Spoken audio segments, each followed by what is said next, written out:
Bonjour et bienvenue sur Minikun Tutorials. J'espère que vous allez bien.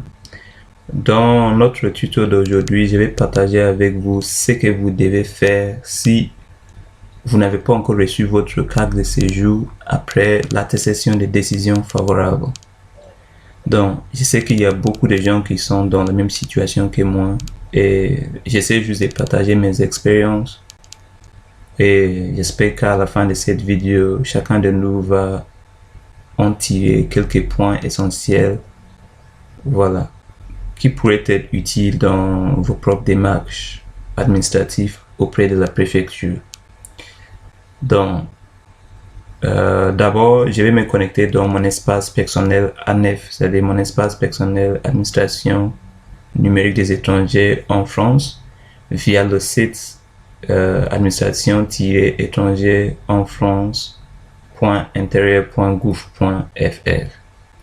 Mais d'abord, si vous n'êtes pas encore abonné à Minikun Tutorials, veuillez le faire parce que j'essaie toujours de partager mes expériences. J'ai fait des vidéos sur beaucoup de choses qui pourraient vous intéresser. Si vous êtes dans le domaine de la santé publique, j'ai fait des vidéos sur beaucoup de choses. Les logiciels statistiques comme R, Excel et tout SPSS. En plus de ça, je partage mes démarches administratives, voilà, et beaucoup d'autres choses, voilà, témoins sur ma chaîne. Et c'est toujours dans le but d'apprendre ensemble, toujours dans le but de partager nos connaissances pour pouvoir s'aider, pour pouvoir évoluer dans nos vies quotidiennes. Donc, c'est toujours avec un grand plaisir de vous parler, même si on ne se voit pas. Donc, sachant que très bientôt, vous allez me voir. On va faire des lives et tout ça. Donc, veuillez vous abonner à Minikun Tutorials et partager massivement la vidéo et liker parce que ça m'encourage de vous faire d'autres tutos. Je vous remercie par avance. D'accord. Donc, comme je vous ai dit, je vais me connecter dans mon espace personnel et je vais partager avec vous l'état d'avancement de mon demande de titre de séjour. Actuellement, j'ai changé de statut, mais j'étais étudiant. Et jusqu'à aujourd'hui, depuis le dernier renouvellement de mon titre de séjour, j'ai pas toujours eu la carte, bien que j'ai l'attestation de décision favorable. Et je sais qu'il y a beaucoup d'autres personnes qui sont dans la même situation et qui s'inquiètent parfois pour rien. Parfois, voilà, par manque d'informations, parfois on s'inquiète alors que on a toujours peur de l'inconnu. Donc, je vais partager mes expériences avec vous, avec plaisir. Veuillez vous abonner. Donc, je me connecte sans trop parler. Je me connecte dans l'administration numérique des étrangers en France. Donc, je clique ici, c'est connecté. Et là, je vais mettre mon identifiant. Votre identifiant, c'est votre numéro étranger que vous avez mis pendant la création de votre compte ANEF. Après, vous mettez votre mot de passe et vous allez cliquer sur s'identifier pour vous connecter. Donc, maintenant que je me suis connecté dans mon espace personnel ANEF, je vais vous montrer, comme je vous ai promis, l'état d'avancement de ma demande de titre de séjour. Donc, si je clique sur ici, par exemple, si je clique sur mon nom ici, donc je clique là, vous allez voir accéder à mon compte. Donc, si je clique sur accéder à mon compte, vous allez trouver ici la demande que j'avais effectuée. Vous voyez, donc mon statut actuel, actuellement j'ai changé mon, comment on l'appelle, mon statut, voilà, parce qu'après mes études, j'ai trouvé un poste et j'ai changé mon statut étudiant en salarié. Mais parce que j'ai pas toujours reçu ma carte de séjour, je peux même pas en fait déclarer ces changements auprès de l'administration numérique des étrangers en France sur cette plateforme là. Je peux pas le faire parce que ma carte de séjour est toujours en cours de préparation. Donc, vous voyez l'état d'avancement de... Je vais vous montrer de toute façon, mais juste pour vous dire, parce que vous voyez que ma carte, elle est actuellement là. J'ai fait le dépôt de la demande. L'instruction était en cours. Après, il y a une décision favorable qui a été prise. Donc, on m'avait donné une attestation de décision favorable. Mais la carte est toujours en cours de préparation. Je vais vous donner les détails, c'est-à-dire la date de dépôt, jusqu'à quelle date j'ai reçu l'attestation de décision favorable. Et à partir de cette date jusqu'à aujourd'hui, j'ai pas encore reçu mon attestation de ma carte de séjour. Et je vais vous expliquer ce qu'on doit faire. Donc, mais vous voyez que parce que mon titre de séjour n'est pas encore disponible, ni en préfecture, ni sur le... Voilà, parce que c'est quand c'est disponible en préfecture que vous allez voir la... On va vous signaler dans votre plateforme ici que c'est disponible. Mais la question que je me pose, c'est est-ce qu'il est disponible en préfecture? Mais ils ont oublié de m'informer parce que ça fait trop longtemps. Je vais vous montrer les détails quand même. Mais je vais vous dire ce qu'on doit faire. Donc, si par exemple, je vous ai dit que j'ai effectué un changement de statut après mes études, malgré ça, si je clique sur, par exemple, déclarer un changement, on va me dire quoi? L'administration n'a pas de connaissance de la date de remise de votre dernier titre de séjour.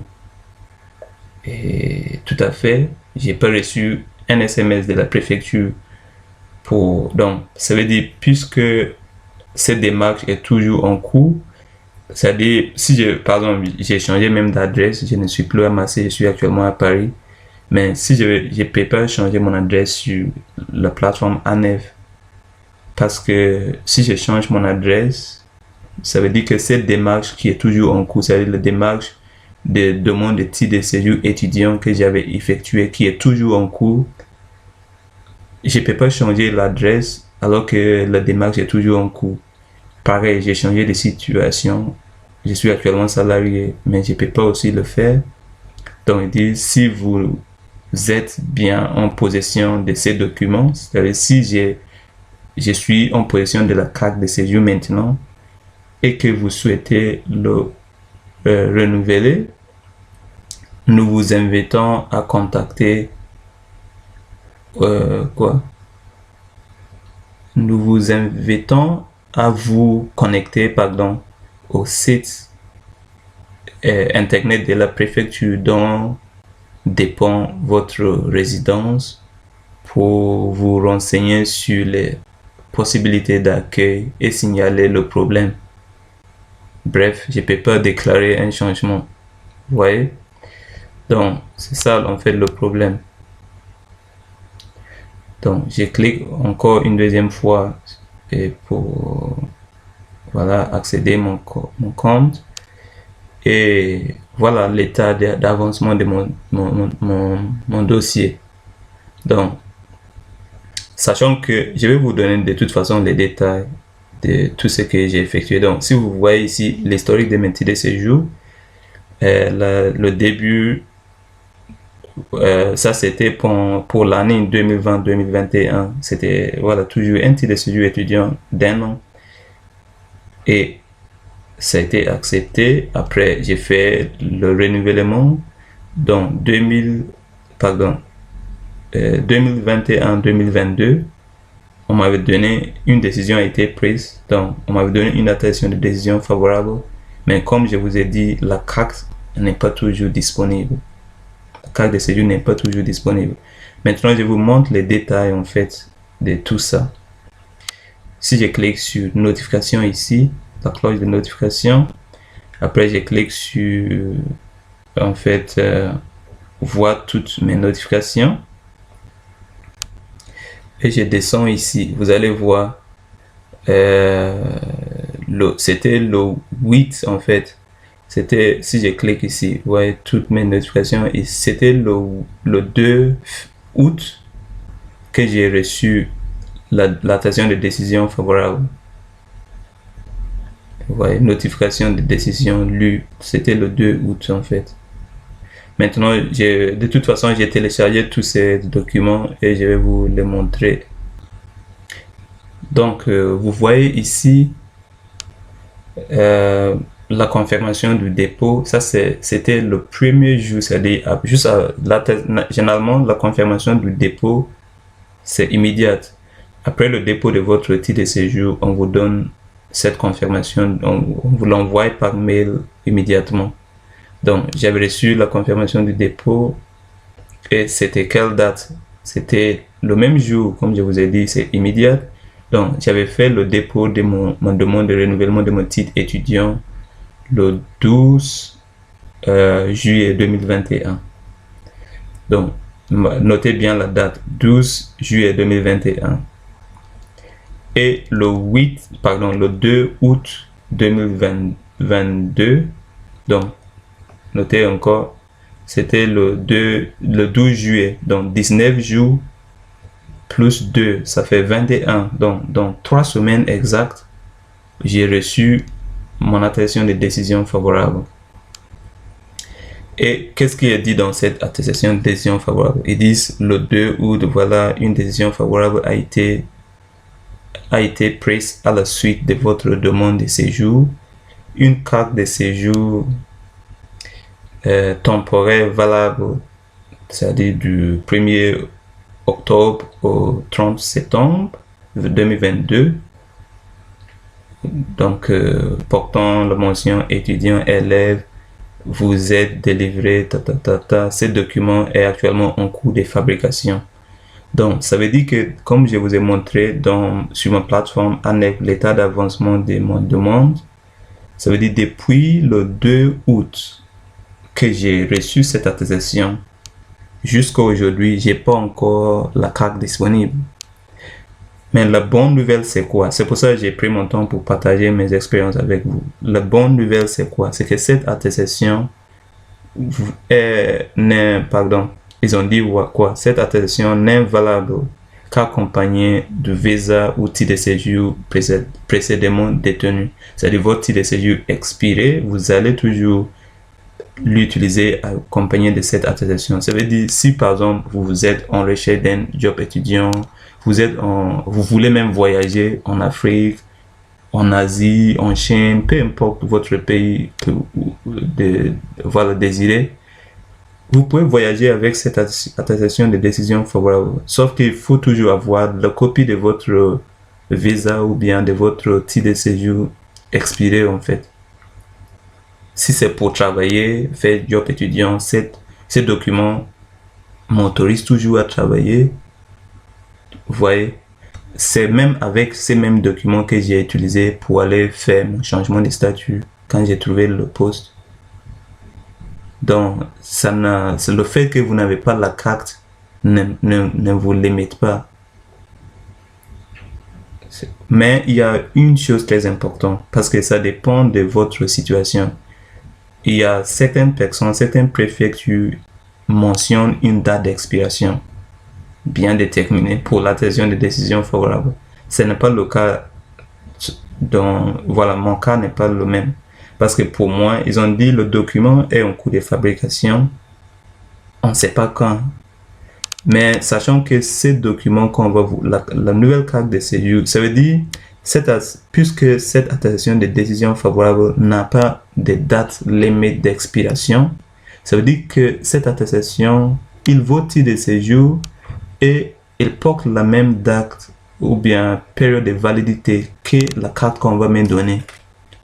Ça veut dire, même si on ne me donne pas la carte, même si je ne reçois pas ma carte, jusqu'à ce que la période de validité de ma carte termine.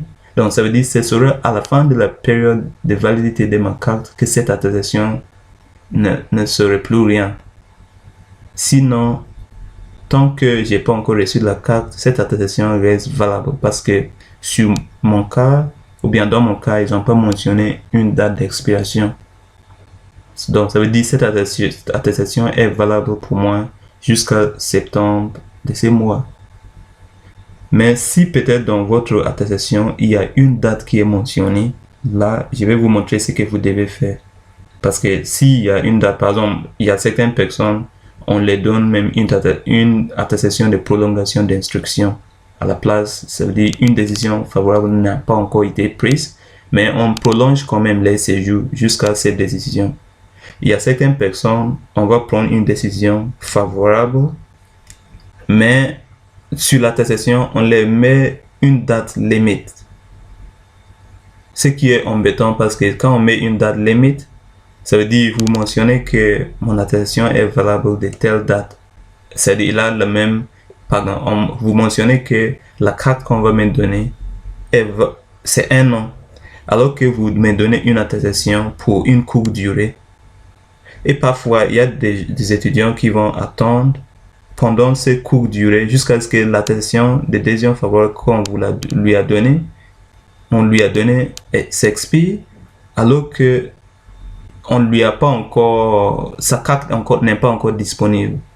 Ça veut dire, si vous êtes dans ces cas-là, ça veut dire qu'il faudrait contacter votre préfecture. Je vais vous montrer comment vous pouvez le faire après pour qu'on puisse soit prolonger votre attestation de décision favorable, soit vous donnez la carte si jamais elle est disponible. Mais dans mon cas, ce n'est pas le cas parce que c'est depuis le 2 août. Donc, moi, j'ai même pas besoin de carte. Ça, c'est mon carte de séjour. Il n'y a pas de souci. Jusqu'à septembre, déjà, j'ai effectué mon changement de statut et j'ai une carte salariée. Ça c'est différent. Donc, ce serait un type de séjour différent.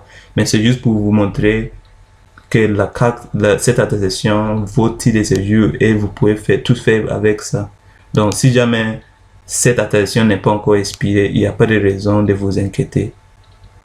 Ça vous autorise à travailler, à voyager parce que ça autorise le franchissement des frontières de l'espace Schengen. Donc, je vais vous montrer après ce que j'ai fait, mais quand même c'était inquiétant. C'est pour ça que j'ai fait cette vidéo, parce que je me suis dit, mais pourquoi ça? Quand même, il faudrait que vous m'envoyez ma carte. Donc, ce que j'ai fait, c'est parce que imaginez 2 août 2021, ça fait 4 mois, décembre.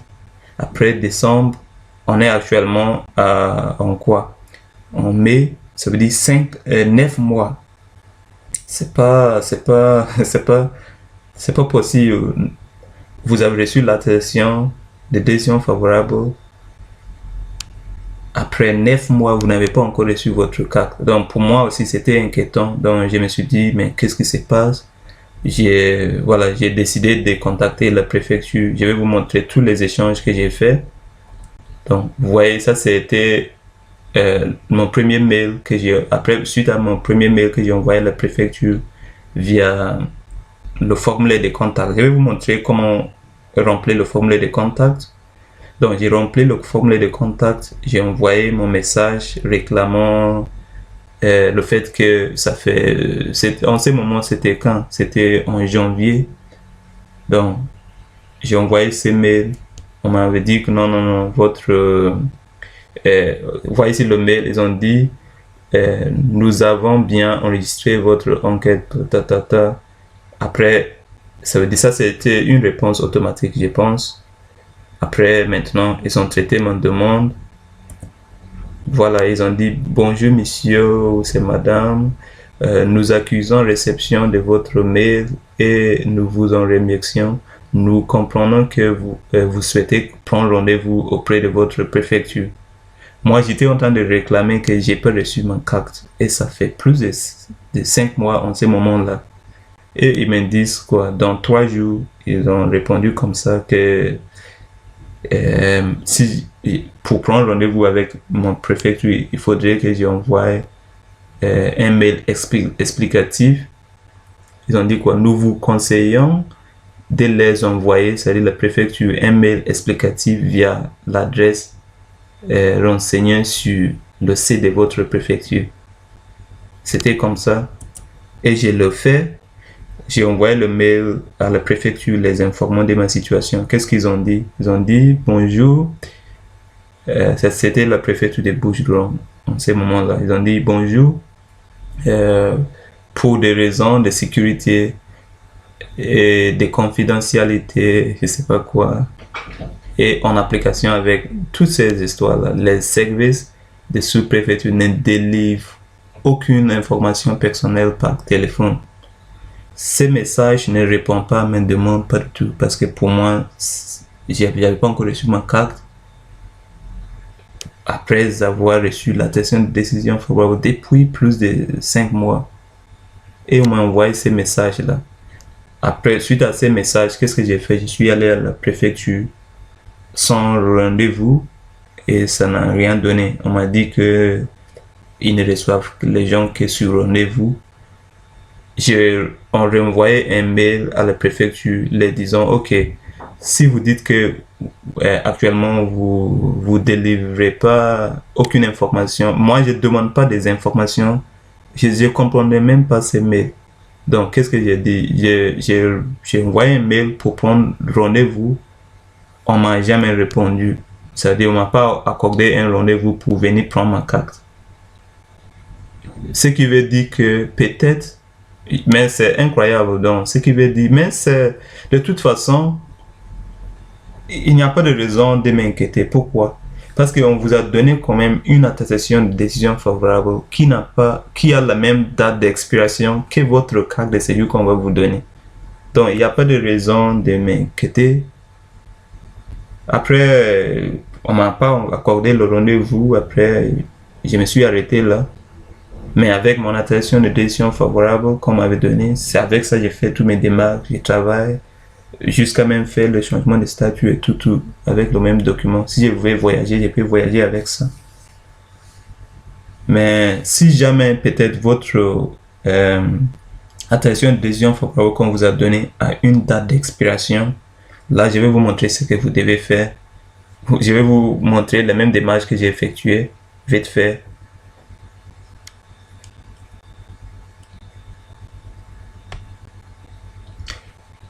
Donc, dans le cas où votre, comment je vais dire, votre titre de séjour, pardon, dans le cas où votre attestation de décision favorable a une date limitée d'expiration, dans ces cas, il faut aussi peut-être remplir le formulaire de contact comme moi je l'avais fait. Donc, vous allez venir cliquer sur contact lorsque vous êtes connecté dans votre ANEV comme ça. Vous descendez juste en bas, vous allez voir ici contact. Vous cliquez sur contact et on va vous demander quel est le motif de votre contact. Donc vous cliquez sur ce menu de relance et vous allez prendre par exemple votre demande de titre de séjour. Vous voyez. Après, par défaut, si vous vous êtes déjà connecté, vous voyez qu'il a mis votre nom, prénom et tout, adresse mail et tout. Après, vous allez mettre, voilà, avec votre numéro étranger et tout. Après, ici, l'objet de votre message, vous allez cliquer ici pour choisir quel est l'objet. Donc, sachant qu'ici, il n'y a pas de choses intéressantes. Ça veut dire cette plateforme, toutes les questions qui sont là ici, c'est juste pour des gens qui ont surtout des difficultés pour soit créer un compte, soit pour se connecter, voilà, mais ce n'est pas vraiment, ça veut dire si vous avez des problèmes, mais quand même, il y a l'option autre. Donc, dit autre ici, et vous allez faire votre réclamation. C'est comme ça moi j'avais fait. Mais suite à cette réclamation, ils ont dit que si ma carte n'est pas encore prête, parce que ils devaient, voilà, ils ont dit votre carte n'est pas encore prête. Ils ont même pas dit ça, ils ont dit que je dois prendre rendez-vous avec ma préfecture. Vous voyez, donc après vous allez aller sur le site de votre préfecture pour prendre le rendez-vous. Il y a certaines préfectures qui donnent des créneaux, il y a certaines vous allez prendre le rendez-vous par mail, il y a certaines il faut appeler. Donc selon votre préfecture vous allez prendre rendez-vous pour qu'ils puissent au moins vous accueillir, soit pour qu'ils puissent voilà, accélérer avec la préparation de votre carte, soit pour qu'ils puissent prolonger votre titre de séjour au cas où vous avez une attestation de décision favorable ou même une attestation de prolongation d'instruction qui est déjà ou bien qui arrive à terme, qui arrive à l'expiration alors que vous n'avez rien reçu de plus. Donc, d'abord faire ça, vous remplissez le formulaire de contact, mais sachant que ça vraiment, j'espère qu'on va vous donner quelque chose de positif après ça. Sinon, vous allez directement vous appelez votre préfecture ou bien vous allez sur votre site de préfecture, prendre rendez-vous. Au pire, vous pouvez aller sans rendez-vous, mais sachant que la plupart des préfectures ne reçoivent plus les gens sans rendez-vous. Donc, j'espère que vous avez appris quelque chose et j'espère que vous serez dans la même situation que moi, c'est-à-dire votre carte de séjour ou bien votre attestation de décision favorable ou de prolongation d'instruction n'a pas peut-être de date d'expiration. Ça veut dire porte la même date de validité que votre nouvelle carte de séjour qu'on va vous donner. Dans ces cas, vous n'avez pas besoin de vous inquiéter. Mais si votre carte de séjour, pardon, votre attestation de décision favorable à une date ou bien de prolongation d'instruction à une date précise d'expiration, là, si la date d'expiration arrive, il vaut mieux vous dépêcher. C'est-à-dire, il vaut mieux remplir le formulaire de contact, prendre rendez-vous avec votre préfecture pour pouvoir réclamer pour qu'elle puisse vous prolonger votre séjour pour que vous ne soyez pas dans une situation irrégulière. Je vous remercie encore pour votre attention et veuillez vous abonner.